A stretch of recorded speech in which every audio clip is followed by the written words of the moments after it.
Hello students, welcome back to my channel Bright Aspirants. My name is Jyoti Saini. In this video, I am going to explain you the debentures, its feature, type, merit and demerits.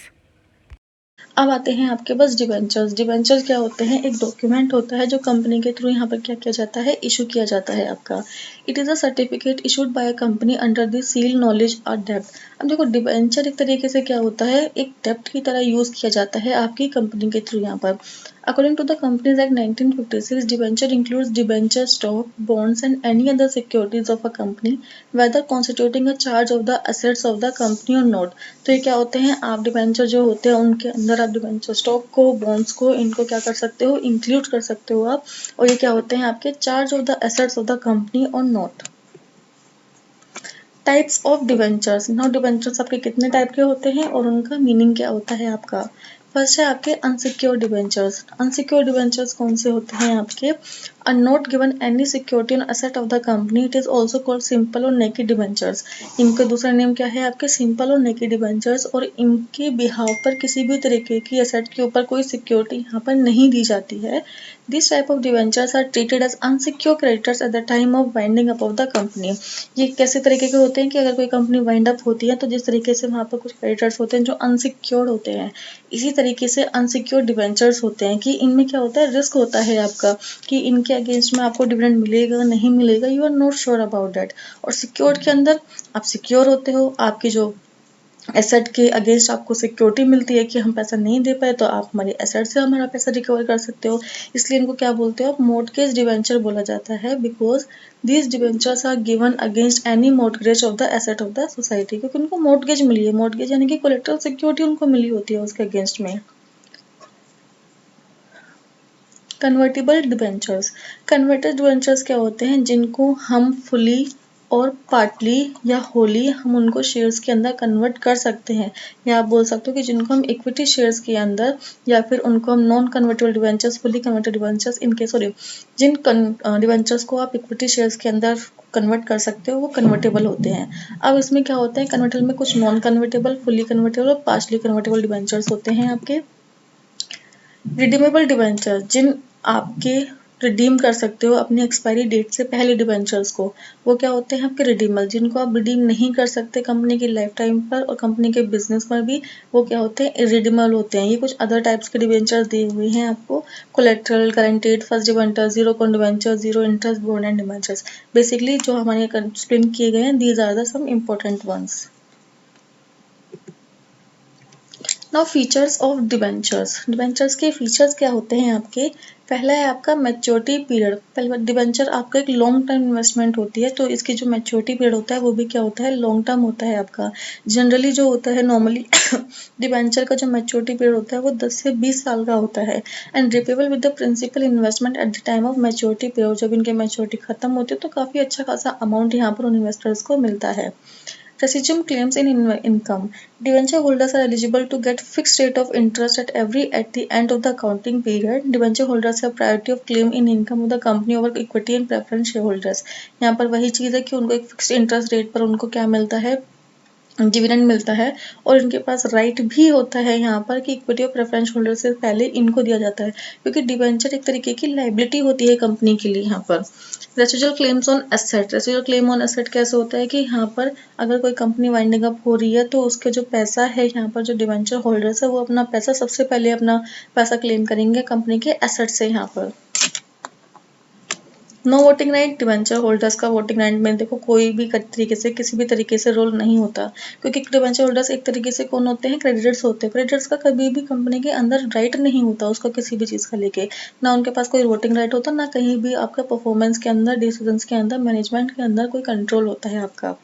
Fix rate of interest. जो भी interest मिलता है यहाँ पर debentures को वो क्या मिलता है? एक फिक्स रेट के साथ मिलता है। कब तक? उसकी मैच्योरिटी पीरियड तक उसको फिक्स रेट के साथ ही इन्वेस्टमेंट यहाँ पर इंटरेस्ट उसको मिलेगा। Hence the business will not affect the yield of debenture. What are the advantages of debentures? Long term source of finance. यहाँ पर जो आपके डिबेंचर्स होते हैं वो क्या होते हैं? आपके लॉन्ग टर्म, लंबे टाइम के लिए आपका फाइनेंसिंग सोर्स होता है आपका। और जो इनका जो मैच्योरिटी पीरियड होता है वो जितने भी सोर्स ऑफ फाइनेंस होता है सबसे ज़्यादा डिबेंचर का ही मैच्योरिटी पीरियड होता है आपका। इंटरेस्ट जो मिलता है वो फिक्स रेट से मिलता है, अच्छे तरीके से मिलता है। और आपके क्या होता है यहाँ पर मोस्ट सुटेबल फॉर द, ये सबसे ज़्यादा सुटेबल किस लिए होता है, जो कंपनी आपकी हाईली प्रॉफिट को अर्न कर रही होती है, उस कंपनी में जाकर एडवांटेज का बड़ा अच्छा एडवांटेज होता है कि अगर हम वहाँ पर डिवेंचर्स के अंदर इशू करते हैं, अपना इन्वेस्ट करते हैं पैसा। Trade on equity, a company can trade on equity by mixing debentures in its capital structure and therefore increasing its earning per share. अब यहाँ पर कोई कंपनी है, वो ट्रेड इन इक्विटी यानी कि अगर उनके पास डिबेंचर में इन्वेस्ट किया हुआ है उसने, तो वो इक्विटी के अंदर भी इन्वेस्ट करके एक अच्छा खासा अर्निंग पर शेयर यहाँ पर कमा सकते हैं कि भाई देखो इक्विटी शेयर होल्डर्स में बचा कुचा उनका मिल जाएगा, डिबेंचर को सबसे पहले मिलता है, तो रिस्क उनका क्या हो जाता है, यहाँ पर सर्वाइव कर जाता है वो बंदा कंपनी के अंदर, कि सबसे पहले तो उसने क्या है डिबेंचर पर अपना वो वाला वहां से डिबेंचर से पैसा ले लेगा, फिर जो बच्चा जितना बचा हुआ होगा उसका पैसा वो किस पर ले लेगा, इक्विटी पर ले लेगा यहाँ पर। When the company apply the trade on equity concept, the cost of capital will reduce and the value of the company will increase. Company की जो कैपिटल की जो कॉस्ट होगी वो यहाँ पर कम हो जाती है, और जो उसकी गुडविल होती है यानी कि जो वैल्यू होती है वो उसकी इंक्रीज हो जाती है।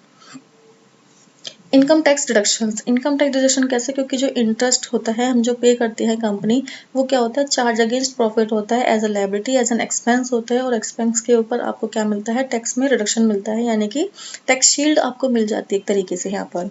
Protection, various provision of the debenture trust deed and the guidelines issued by the SEBI protect the interest of the debenture holder, safe होते हैं आपके, क्योंकि सेबी के अंदर डिफरेंट रूल्स एंड रेगुलेशंस, काफी सारे प्रोविजंस आपके डिबेंचर्स के अगेंस्ट में यहाँ पर बनाए गए हैं यहाँ पर।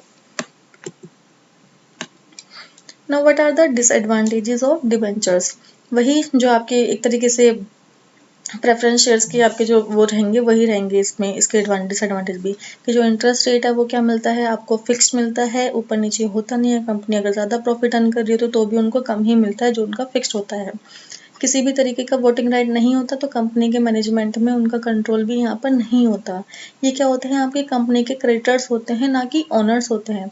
ओनली जो आपके इक्विटी शेयर होल्डर्स है, those are the owners of your company, not the preference shares, not the debentures are known as the owner of the company. तो इनके लिए यहाँ पर क्या होगा, अगर कोई भी सरप्लस प्रॉफिट कंपनी को होता है तो उसके अंदर वो किसी भी तरीके से क्लेम यहाँ पर नहीं कर सकते हैं। हाई रिस्क कैसे होता है, every additional issue debenture become more risk and costly on account of higher expectation of debenture holders, this enhance financial risk increase the cost of equity capital at the cost of raising finance through debenture which is also high because of high stamp duty. अब देखो जो इस पर क्या लगती है, सेबी के according आपकी स्टैम्प ड्यूटी लगना जरूरी होता है डिबेंचर्स पर। देखो हर एक चीज की कॉस्ट लगती है, यहाँ पर जो कॉस्ट मिलाकर इसको क्या बना देती है, तो काफी कॉस्टली बना देती है डिबेंचर्स को। अब जो आपके क्रेडिटर्स हैं, अगर मैं किसी से लोन ले रहा हूँ यहाँ पर, तो मेरे लिए भी कई बार रिस्की होता है कि हो सकता है कि वो डेटर आपका लोन पे ही ना करे, रिपे ही ना करे, तो रिस्क तो होता ही है चीजों के अंदर। Restriction of further issue. The company cannot raise further finance through debentures as the debentures are under the part of security of the assets already mortgaged in them. अब देखो डिबेंचर जो कंपनी है वो दोबारा से आपके डिबेंचर्स को as a finance में फाइनेंस को यूज करने के लिए, फाइनेंस को बढ़ाने के लिए यूज नहीं कर सकती, क्योंकि जो ऑलरेडी उसने डिबेंचर्स को इशू किया हुआ है, उसने अपने एसेट को एज अ मोर्टगेज वहां पर रख दिया है। अब दोबारा से कैसे इशू करती है भाई, एक एसेट को मैंने ऑलरेडी गिरवी रख चुकी हूँ, अगर मैं दोबारा से डिबेंचर इशू कर रही हूँ तो मैं उस एसेट को दोबारा से मॉर्टगेज नहीं रख सकती, क्योंकि मैं एक ऑलरेडी अगर मेरी कंपनी वाइंडिंग अप होती है तो उस एक एसेट से कौन से वाला डिबेंचर पैसा वसूलेगा यहाँ पर, कि जो पहले वाला या बाद वाला, तो इसलिए यहाँ पर दोबारा फर्दर इशू हम यहाँ पर करते ही नहीं है इनको। If you like this video, then don't forget to like, comment, share and subscribe my channel Bright Aspirants.